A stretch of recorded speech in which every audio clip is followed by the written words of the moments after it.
Sveiks! Te kārtējo reizi uz 2 dienām esi ieradies uz mācībām. Vēlējos pajautāt, varam redzēt, tu motoru skrūvē un tā tālāk. Kas te vispār notiek? Sveiks, jā.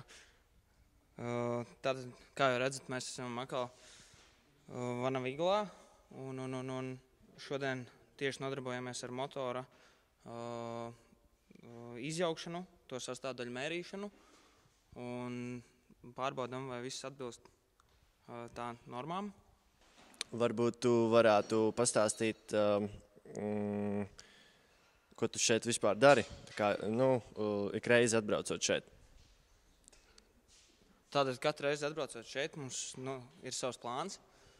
Piemēram, ņemam noteiktu tēmu, par to izrunājam visu un pēc tam arī dodamies reāli pie automobīļiem visu izmēģināt.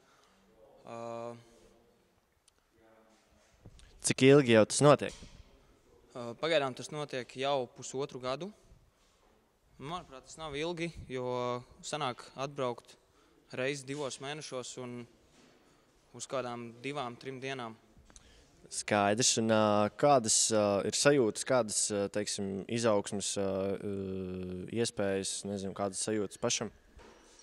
Manuprāt, process ir patiešām interesants. Kad es iestājos šajā skolā, man bija sajūta, kad es jau daudz zinu un ka manas zināšanas ir pietiekami daudz. Bet laika gaitā es atklāju to, ka tu nevari zināt visu un tu visu laiku vari atjaunināties. Un šī ir tā iespēja, kad es varu papildināt savas zināšanas. Labi, paldies!